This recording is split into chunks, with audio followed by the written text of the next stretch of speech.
As MISA-Zimbabwe and as an organization that is advocating free expression, that is advocating access to information, we believe that net neutrality is one way of enhancing access to information, enhancing access to divergent views from various sources. But if we start by saying let's block certain websites, if we start saying let us not allow certain views, we run into problems of censorship.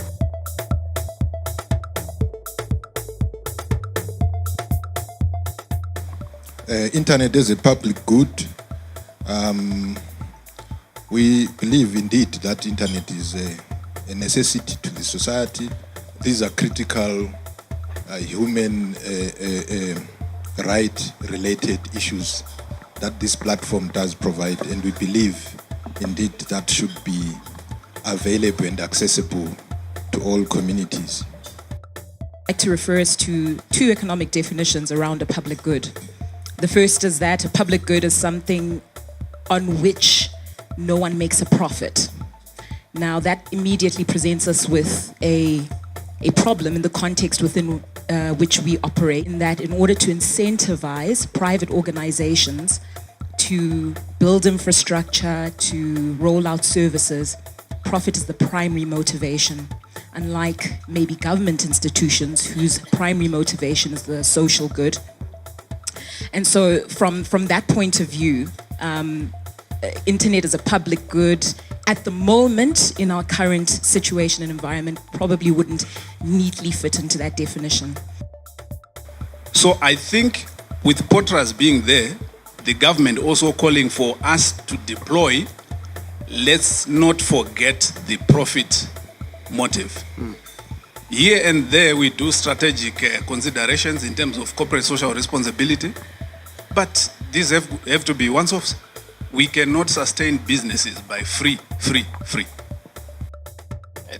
As far as I can see, I would describe the internet as an imperfect public good.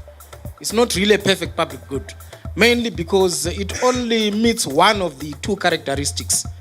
In that the internet, it is non-rivalrous, because one person can use it without really depriving others of access to it.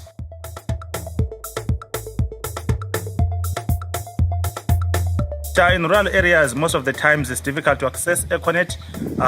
Telecell at times totally you can't access it. Net1 in some places you can access it. This forces some people to use even Botswana lines.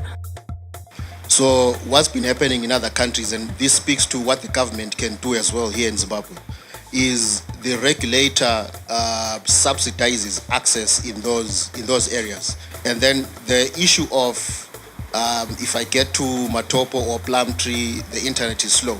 It still goes back to profitability in my view. I am not going to invest much in an area that's not going to give me much money. The reality at the moment in Zimbabwe is that there is not ubiquity of access. A lot of service providers, a lot of MNOs, a lot of the fixed line operator is putting a lot of money into that bottom level of the stack, which is infrastructure.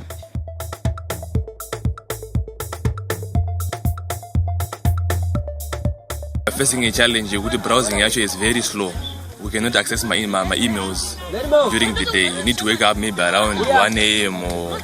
or something, but which is not good for business, because we need to keep in touch with the business community during the day.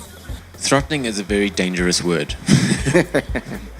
So use a less dangerous. We manage our service quite carefully. So in the past, it was quite simple. You'd have a device that takes a certain amount of bandwidth, and you would let a lot of people fight over that bandwidth. These days, we do it a lot more cleverly. So at the end of the day, we still buy X amount of bandwidth, and we still have to sell that at a profit, which means we're going to try and give you the best possible service at any particular point in time.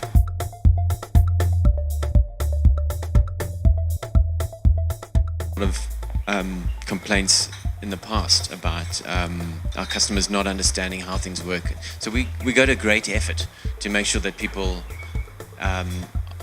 know where that information is. And in fact, there's a link to it on every single page on our website. The policy and all those details are right at the footer.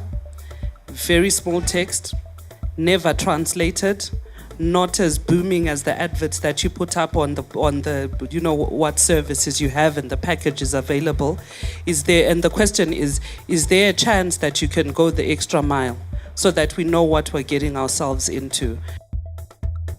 I'm sure POTRAZ wrote to or engaged all the providers in terms of developing service charters. These entail all the details regarding how you engage your clients, how you serve them, escalation matrices, fair usage policies, price availability and things like that. So each and every one of us has got a requirement to make sure that these are available on the websites. They are also easily accessible when one goes to the distribution channels of the providers. So there's no way to hide.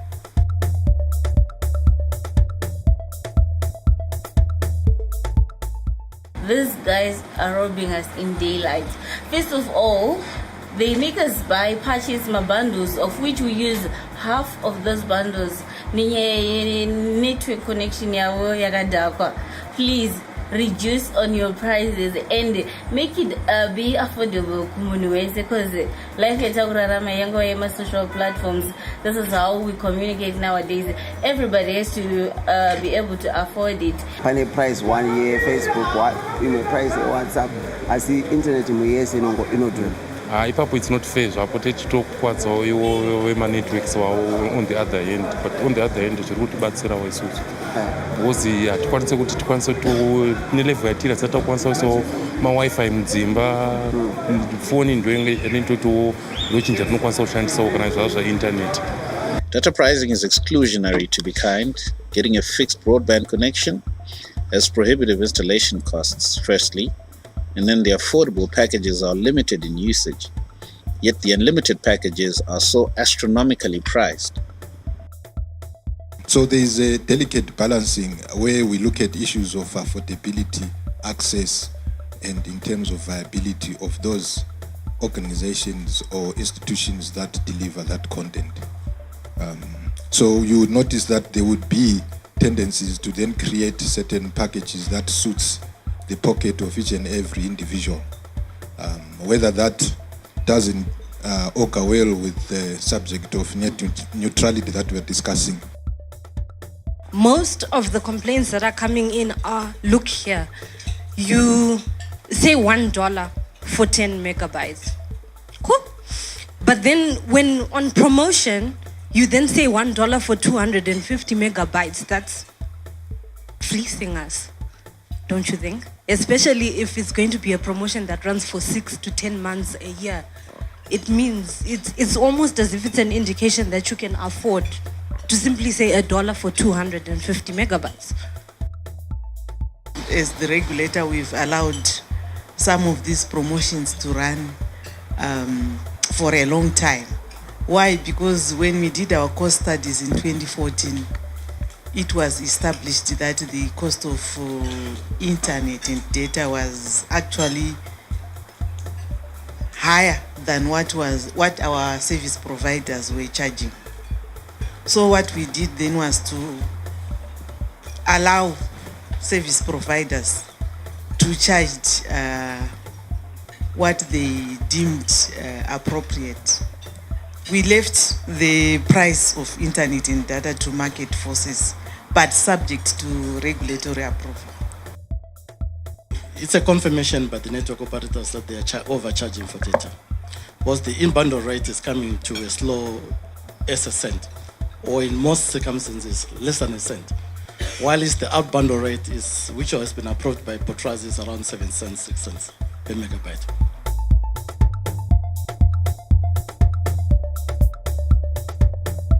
I think, in my view, personally, I think the net neutrality policies, I think will come a little bit further down the line when we've ensured ubiquity of access, and that's no longer in question.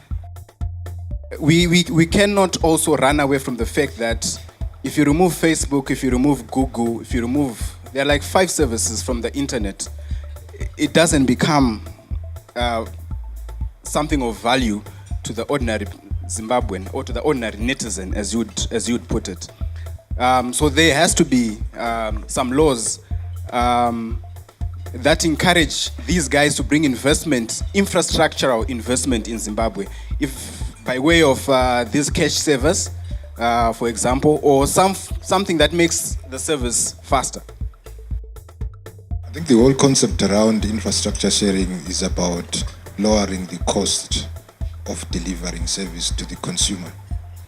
If we are sharing passive infrastructure, which in this instance is a tower, my take is that yes, indeed, it will result in lowering the costs and therefore bring affordability. I don't think that we need a policy that regulates the pricing of data.